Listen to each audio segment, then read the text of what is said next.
श्रीमन्नारायण भगवान की जय हो। भागवत गोष्ठी का मंगल हो, भागवत गोष्ठी की जय हो। धनुर्मास उत्सव का मंगल हो, धनुर्मास उत्सव की जय हो।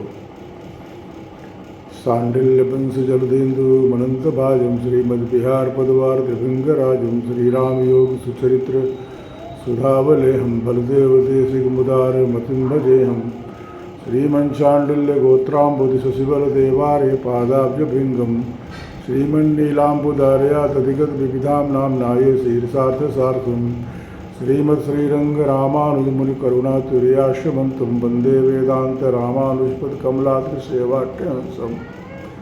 वेदे संजात खेदे मुनिवर वचने प्राप्त नित्यावमाने संकीर्णे सर्ववर्णे सत्यतनुगुणे निष्प्रमाणे पुराणे मायावादे समोदे कलिबल शून्यवादे विवादे धर्मत्राणायो भूत चेत भगवान विष्णु घंटावतार।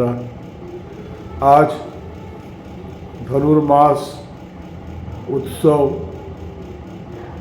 का 20वां पासुर 20वें छंद की व्याख्या श्री गोदा महारानी श्री विल्लुपुत्तुरम में रह करके द्वापर युग में की हुई गोपियों को ध्यान में मानसिक रूप से देखते हुए आज के छंद का वर्णन करते हुए कहती हैं कि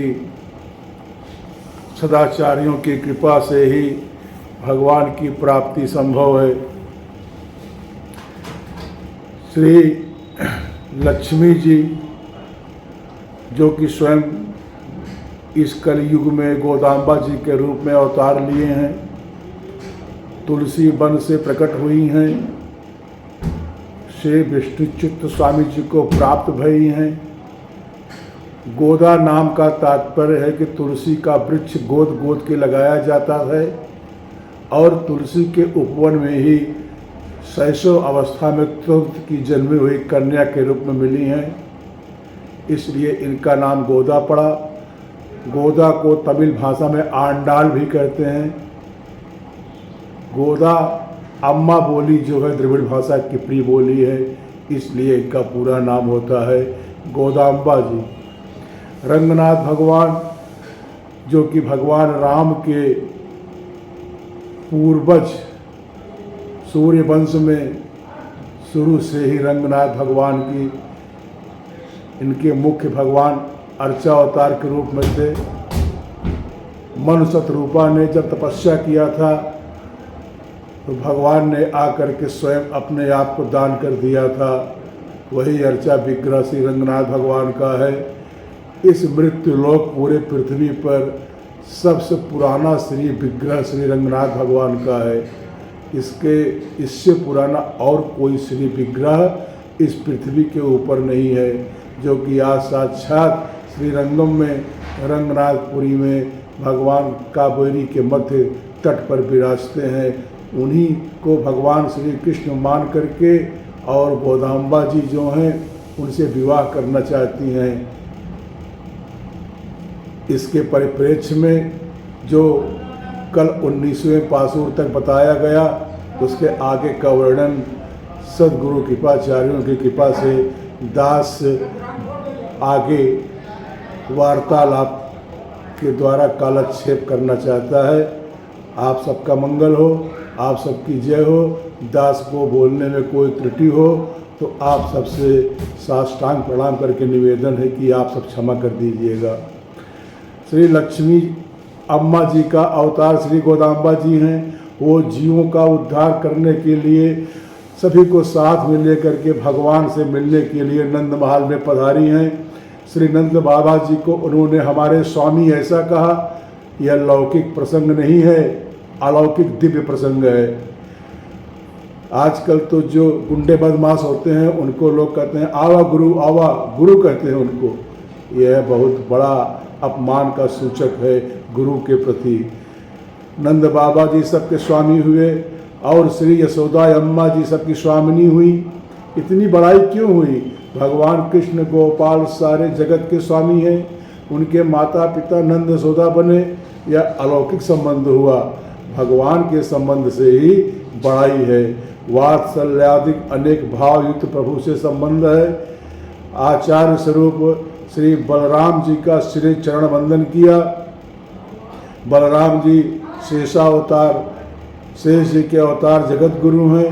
एकमात्र जगत गुरु मात्र केवल बलराम जी ही हैं। बाकी जगत गुरु कहलाने वाले नाम मात्र के गुरु हैं। श्री राम चरण से भी बढ़कर श्री गुरु चरण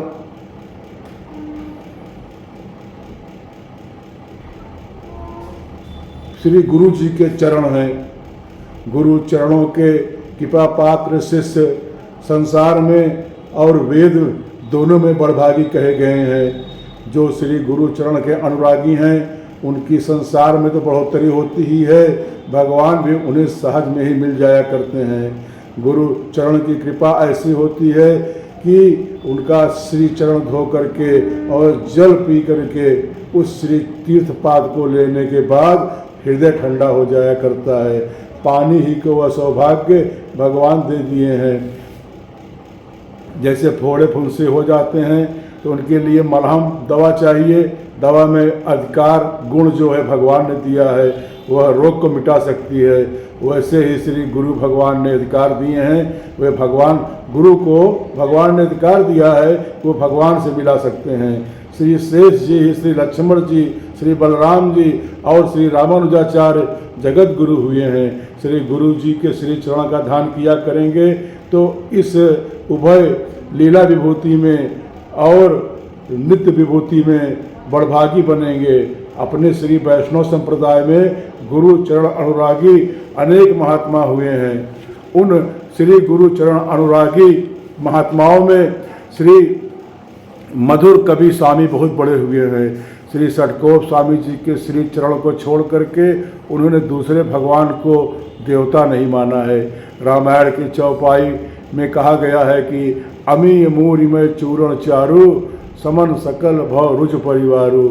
ऐसी गुण युक्त श्री गुरु चरण रज है। गुरु को यही अधिकार दिया गया है। अन्न जल अग्नि पवन में जो गुण और अधिकार भगवान दिए हैं वह उन्हीं से वह कार्य हो सकता है। श्री मधुर कवि स्वामी ने केवल 10 श्लोक ही बनाए थे, वे सब श्लोकों के शिरोमणि हुए। षटकोप स्वामी वैश्य कुल में प्रकट हुए थे और मधुर कवि स्वामी ब्राह्मण कुल में पैदा हुए थे। फिर भी षटकोप स्वामी जी को मधुर कवि स्वामी अपना गुरु बनाए। और भगवान जिन्हें साक्षात हो जाएं वही बड़ा है, वह किसी भी जात अथवा वर्ण का क्यों न हो।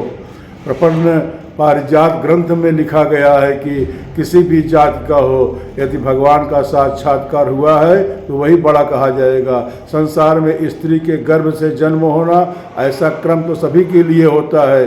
रामकृष्ण भगवान भी उसी तरीके से हुए हैं। श्री षटकोप स्वामी जी वैश्य राज्य के पुत्र थे। जन्म लेने के बाद माता का दूध तक नहीं पिया और सीधे निकल गए घर से बाहर। 36 वर्ष तक अन्न जल दूध के बिना भगवान के अनुभव का साक्षात करते हुए वह समय बिताए। सदा भगवान के ध्यान में ही रहे। आलवारों में श्री मधुर कवि स्वामी हुए और श्री रामानुज स्वामी जी के कुरेश बहुत मुख्य शिष्य थे। उनकी श्री गुरु निष्ठा श्रेष्ठ थी। आंध्रपूर्ण स्वामी जी की श्री रामानुज स्वामी में श्रेष्ठ गुरु निष्ठा हुई। उनके समान दूसरा उदाहरण कोई हो ही नहीं सकता है। आंध्रपूर्ण स्वामी दूसरे स्वामियों को देखते थे कि भगवान की सेवा करते हैं तो हंसा करते थे और कहते थे कि इन स्वामी लोगों को गुरु की कृपा पर विश्वास ही नहीं है, तभी तो भगवान से प्रार्थना करते हैं। एक बार विश्वास नहीं, वे श्री आंध्रपूर्ण स्वामी अपने गुरु भगवान श्री रामानुजाचार्य स्वामी जी के भगवान की पूजा की पेटी माथे पर ले ली और उस पेटी के ऊपर श्री रामानुज स्वामी जी की खड़ाऊ रखा। यह देखकर कोई पूछे तो बोलते थे कि हमारे माथे पर हमारे श्री गुरु जी के चरण हैं, भगवान हैं और उन भगवान के माथे पर हमारे भगवान हैं। भागवत में कथा है कि कभी श्री दामा पर भगवान और कभी श्री भगवान पर श्री दामा उनकी पीठ पर चढ़ जाया करते थे। श्री राम जी ने श्री भरत जी का भाग्य सराहा, क्योंकि भरत जी गुरु वशिष्ठ जी की बड़ी कृपा पात्र थे, उनका अनुराग था। गुरु अनुकूल साहेब अनुकूला, कोई भी संकट या भय नहीं रहा करता। तुम तो अधिक गुरु ही जानी, गुरु प्रसन्न साहिब अनुकूला। मिटी मलिन मन कल्पित सूला, गुरु ते अधिक गुरु ही जानी, सकल भाई से वही सन्मानी। जो गुरु को भगवान से अधिक मानता है वही शिष्य धन्य कहा जाता है। श्री रामानुज स्वामी जी की इच्छा हुई कि अपने बड़ों लोगों का चरणामृत लवे भागवतों का परम पद पधारने का जब समय आया रामानुज स्वामी जी का, तो अपने कई शिष्यों से कहे कि अपना चरणामृत हमें दीजिए। तो सब शिष्यों ने संकोच बस कहा, नहीं सरकार, यह नहीं हो सकता है। परंतु गुरु निष्ठावान उन आनंदपूर्ण स्वामी जी को जब रामानुज स्वामी जी ने कहा, भैया जल ले आइए, तुम्हारा श्रीपाद तीर्थ लेना है, यह सुनकर आनंदपूर्ण स्वामी हाथ जोड़कर कहे, आपका ही यह दास है, जैसी चाहे जैसी कृपा आप करें, चाहे जैसी आज्ञा आप देवें। वे जल ले आए और श्री रामानुज स्वामी जी ने उनका पाद तीर्थ लिया। श्री गुरु में और श्री अर्चा विग्रह में जिसका विश्वास हो गया, प्रेम हो गया, बस वही प्रहलाद से बढ़कर हो गया। और एकमात्र श्री गुरु ही पर निष्ठा प्रेम हो तो सबसे बढ़कर होता है। श्री आनंदपूर्ण स्वामी एक बार अपने घर गए। श्री रामानुज स्वामी उस समय 10 दिन तक भोजन जल ठीक से नहीं कर पाए उनकी याद में, और सदा आनंदपूर्ण स्वामी का ध्यान करके झझक करके चौंक जाया करते थे। सोते जागते उन्हीं को याद करते थे। यह सब गुरु कृपा आनंदपूर्ण स्वामी पर थी। अन्य सब स्वामी लोग विष्णु सहस्त्रनाम का पाठ किया करते थे, परंतु श्री आनंदपूर्ण स्वामी जो थे वो श्री रामानुज स्तोत्र का पाठ किया करते थे। अन्य वैष्णव जन तो भगवान का उत्सव मनाया करते थे, परंतु आनंदपूर्ण स्वामी तो श्री रामानुज स्वामी जी का उत्सव मनाया करते थे। गुरु निष्ठा में उनका पहला नंबर था। श्री बरबर मुनि स्वामी जी के शिष्य देवराज स्वामी हुए, वे भी बड़े गुरु निष्ठावान थे। वह श्री बरबर मुनि स्वामी को भगवान ही मानते थे। सदा सर्वदा श्री बरबर मुनि स्वामी की ही दिनचर्या किया करते थे, दूसरा भगवान माना ही नहीं उन्होंने। श्री देवराज जी ने श्री बरबर मुनि स्वामी के स्तोत्र उनकी प्रार्थना का पद ही बना दिया। उन प्रार्थना स्तोत्रों में माता पिता बंधु भगवान अंतर्यामी धन विद्या सभी हमारे तो आप ही हैं, ऐसा कहा। भगवान के सब अवतारों में अपने गुरु को ही भगवान माना। वे आत्मा के नियामक प्रभु बरबर मुनि को ही सदा मानते हैं। सारांश यही है कहने का, श्री गोदाम्बा जी ने श्री बलराम जी के चरण की वंदना की है, उसी से यह शिक्षा लेनी है।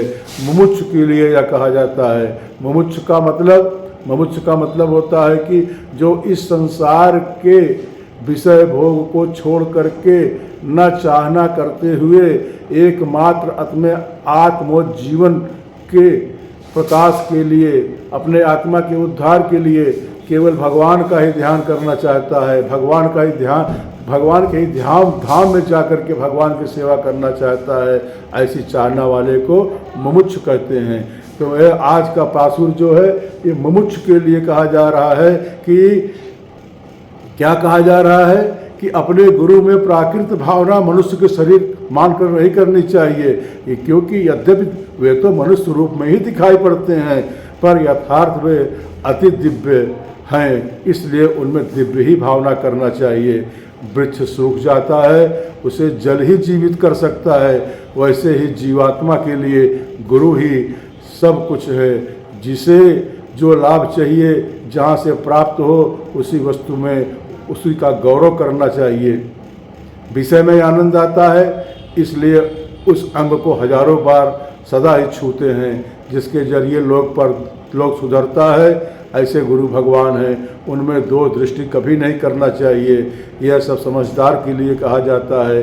ऊपर 3 स्वामियों के नाम बताए गए, उनके चरित्र बताया गया। गुरु निष्ठा के ही कारण वे सब श्रेष्ठ शिरोमणि हुए। सुबह प्रभात में उठकर यदि गुरु प्रकट में नहीं है, परम पद चले गए हैं या अपने निवास से बहुत दूर रहते हैं, तो उठ कर करके ही उनका मानसिक रूप से ध्यान और पूजन आज करना चाहिए। गुरु जिस पर प्रसन्न होते हैं और हृदय से लगा करके प्रेम पूर्वक यदि गुरु अपने शिष्य का मस्तक सूंघ लें तो उस शिष्य का लोक में भली प्रकार सुधर जाएगा, परलोक सुधर जाएगा और परम पदनाथ भगवान समझो उसकी चुटकी में आ गए।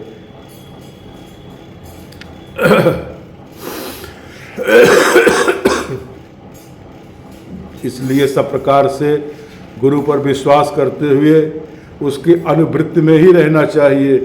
गुरु वाक्य पर ही सदा प्रतीत सदा रखना चाहिए। गुरु के वचन प्रतीत न जेहि स्वप्न सुख सिद्ध सुगम ते ही। ऐसी ही वेद पुराण मुनियों की नीति है। गुरु से दुराभाव करने वालों की सब हानि हो जाती है। उत्तरकांड रामायण में श्री काकभुचुंडी जी श्री गरुड़ जी से कहते हैं कि गुरु से दुराव करने पर विमल विवेक नहीं होता है। श्री नीला जी के महल के गेंद, श्री नीला जी रात में भगवान के साथ गेंद खेला करती थी। गेंदा के पुष्प को हाथ में लेकर के भगवान श्री कृष्ण और नीला जी गेंद आपस में खेला करते थे और थक के सो जाया करते थे। तो श्री नीला जी के महल, उनका गेंद, उनके शयन कक्ष का सुंदर सुंदर दीपक, उनके सुगंध युक्त केशपाश, सुंदर दंत पंक्ति, सुंदर पलंग, सुंदर श्री नेत्रों और नेत्रों का अंजन तथा उनकी अंकमालिका के विषय में कल बताया गया था कि भगवान श्री नीला देवी के वत्स स्थल पर आकर लेट गए। नीला तुंगस्तन गिरतटी सुत मुद्बोधे कृष्णम पारार्थम सुत सत शिरः सिद्ध मध्यापयंती सोच्छिष्ठायाम सनिगलितम या बलात्कृत्य भुंगते गोदा तस्य नमिदम भू एवास्तु भूया। ये तो वर्णन सब हो चुका। कल तक माता पिता गुरु बड़ों की सेवा का वर्णन किया गया। श्री गोदाम्बा जी कहती हैं हमारे प्राण प्यारे का मंगल हो। हमारे प्राण प्यारे बड़े भोले हैं। श्री लाल जी कुछ बोलते ही नहीं हैं, केवल सुनना ही चाहते हैं। श्री गोदाम्बा जी कहती हैं कि जरा नेत्र सामने करिए, श्री लाल जी का मंगल हो, श्री लाल जी की जय हो। गोदाम्बा जी कहती हैं कि हम लोग कुछ और मांगने नहीं आई हैं, आप कहें कि भोलापना कहाँ किए हैं, तो भोलापना ही हम लोगों का है। जैसे कि आपसे जो कोई भी जो कुछ भी चीज़ मांगता है आप उसको देते हैं। आप ये सोचते होंगे कि जो कष्ट में होगा हम उसी की सुनेंगे, तो क्या आप पुरुषों की सुनेंगे, स्त्रियों की नहीं सुनेंगे? हम लोग अबला स्त्रियां हैं, तो क्या उस समय आपने क्या किया था जब आलबंदार स्तोत्र में यामुनाचार्य स्वामी कहते हैं वेदापहार गुरुपातक दैत्य पीड़ा व्यापद विमोचन महिष्ट फल प्रदान पौण्या प्रजा पशु परिपात कस्य पादोदकेन सा शिवा स्व शिरोधृतेन। अर्थात प्रभु जब वेदों को चुराना ब्रह्म हत्या रूप महान पातक दैत्यों से उत्पन्न पीड़ा आदि से आपत्तियों से मुक्त करने के लिए और यथेष्ट फलों को प्रदान करने के लिए आपके सिवा दूसरा कोई नहीं हो सकता है। ब्रह्मा जी की और शिव जी की रक्षा एवं पालन कौन करता है? आप ही करते हैं। वह प्रसिद्ध शंकर भगवान जो थे शिव जी अपने मस्तक पर किसके चरण प्रक्षालन को धारण करके विशुद्ध मंगल में हुए हैं? अर्थात ऐसे नारायण ही हैं। अतएव वही परतत्व आप हैं श्री कृष्ण के रूप में। वेदापहार भगवान से वेदों का उपदेश पा करके ब्रह्मा ने सृष्टि की रचना करते थे।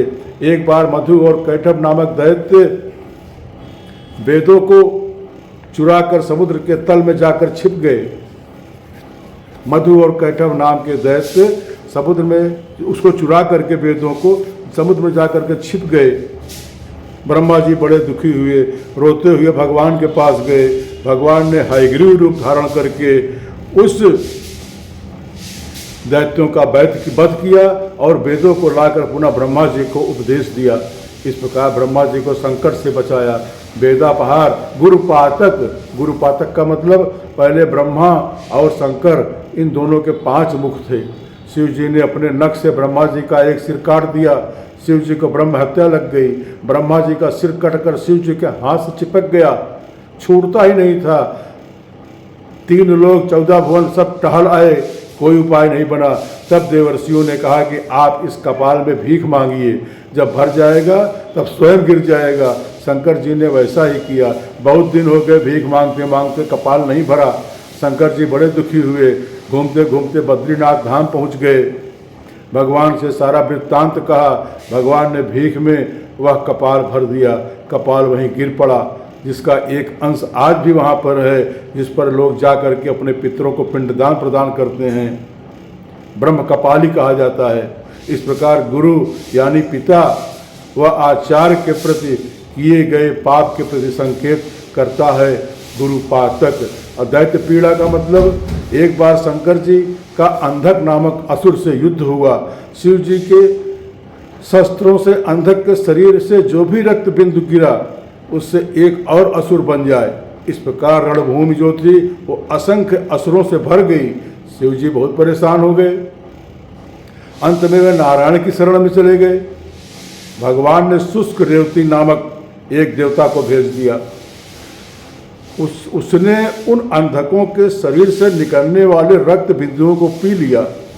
इससे असुरों की सृष्टि बंद हो गई और अंधक का वध आसानी से हो गया। वृकासुर यानी भस्मासुर की ऐसी ही कहानी है। वृकासुर ने तप करके शिव जी को प्रसन्न कर लिया, अब वरदान ले लिया कि मैं जिसके सिर पर हाथ रखूं तत्काल वह भस्म हो जाए। उस दैत्य ने शिव जी के ऊपर हाथ रखना चाहा। दुखी शंकर जी वहां से भागे और नारायण के शरण ली। भगवान वहीं प्रकट हुए और अपने मीठे वचनों से उस असुर का हाथ स्वयं उसी के मस्तक पर रखवाया, जिससे वह स्वयं भस्म हो गया। तो आज गोपियां कहती हैं, प्रभु आप जब इतनी बड़ी विपत्ति आएगी क्या तभी आप हमको दर्शन देंगे, हमारे ऊपर कृपा करेंगे। हम लोग तो अबला छोटी छोटी गोपियां हैं ब्रज की, आप हमारे ऊपर इतनी प्रार्थना करने के बाद कृपा करिए। हम लोग प्रातः उठ करके रोज आना आपके पास आकर के आपका दर्शन दान मांगती हैं। आप क्या करना चाहते हैं? भगवान से कृपा मांगती हैं। भगवान उठिए और जागिए और हमको दीजिए। गोदाम्बा जी से श्री नीला देवी जी का वार्तालाप होता है। नीला देवी से गोदाम्बा जी कहती हैं कि हमें भगवान के पूजन की सामग्री आदि चाहिए, वो आप दीजिए। हम आपके साथ प्यारे का पूजन करेंगी। आप प्यारों को उठाइए, स्नान आदि कराइए, आपके साथ हम भी पूजन करेंगी। श्री नीला जी कहती हैं, कौन सी पूजन की सामग्री आपको चाहिए? गोदाम्बा जी मानसिक रूप से सोच रही हैं, गोपियाँ क्या मांगती हैं वही सोच रही हैं और छंद बना के कहती हैं कि हमको पंखा चाहिए, जिसको साधारण भाषा में बेना कहा जाता है, और ऐनक माने शीशा से चेहरा देखा जाता है। यहाँ पंखा का तात्पर्य क्या है? संसार का ताप हरण करने वाला, संसार का ताप हरण केवल एक ही चीज है, वो है द्वय मंत्र। द्वय मंत्र से ही संसार का ताप कष्ट दूर हो सकता है। तो इस तरीके से सखियां आज कहती हैं कि मुझको पंखा चाहिए और ऐनक चाहिए। ऐनक क्या है? जिसमें अपना स्वरूप दिखाई पड़े। अपना स्वरूप क्या है? अपने आत्मा का स्वरूप। आत्म स्वरूप क्या है? मूल मंत्र अष्टाक्षर, इसके हमें आप प्रदान करिए, जिससे हम लोग भगवान के शरणागत होकर के भगवान के कृपा को प्राप्त करें और भगवान से मिलें। नीला देवी जी कहती हैं भगवान से, उठिए प्यारे, ये सब देखिए कितने सच्चे मन से आपको पुकार रही हैं। इतनी रात्रि में बताइए कौन आपको पुकारेगा, और अब आप उठ जाइए और इनको आप वह सब सामग्री दीजिए जो ये मांग रही हैं। भगवान कहते हैं, नीला अभी चुप रहो, अभी हमको जरा सा अभी आनंद और लेना है इन सखियों के साथ। आनंद क्या लेना है? श्री गोदा जननी रक्षक श्री गोदा जननी, श्री गोदा जननी रक्षक श्री गोदा जननी। श्री लक्ष्मी जी आप पधारे, श्री लक्ष्मी जी आप पधारे, प्रगट भय धरणी रक्षक श्री गोदा जननी। श्री श्री विष्णु चित्त स्वामी की, श्री श्री विष्णु चित्त स्वामी की, तनया शुभ करणी रक्षक श्री गोदा जननी, श्री गोदा जननी रक्षक श्री गोदा जननी। श्री श्रीपति की प्राण बल्लभा, श्री श्रीपति की प्राण बल्लभा, आश्रित दुख हरणी रक्षक श्री गोदा जननी। आश्रित जनहित धनुर्मास व्रत, आश्रित जनहित धनुर्मास व्रत, कर प्रबंध करणी रक्षक श्री गोदा जननी। मौसम पापी जनकू श्रीपति, मौसम पापी जनकू श्रीपति, केसन मुख करणी रक्षक श्री गोदा जननी। श्री वैष्णव को दास गात जस, श्री वैष्णव को दास गात जस, देखत नहीं करणी रक्षक श्री गोदा जननी, श्री गोदा जननी रक्षक श्री गोदा जननी। श्रीमन्नारायण भगवान की जय हो, लक्ष्मी नारायण भगवान की जय हो, गोदा महारानी की जय हो, रंगनाथ भगवान की जय हो, तुलसी महारानी की जय हो, शालिग्राम भगवान की जय हो, राधा कृष्ण भगवान की जय हो, मुरलिया वाले का मंगल हो, मुरलिया वाले की जय हो। श्री धनुर्मास उत्सव का मंगल हो, श्री धनुर्मास उत्सव की जय हो। आज के आनंद का मंगल हो, आज के आनंद की जय हो। बोलिए श्रीमन्नारायण भगवान की जय। जय जय श्री राधा।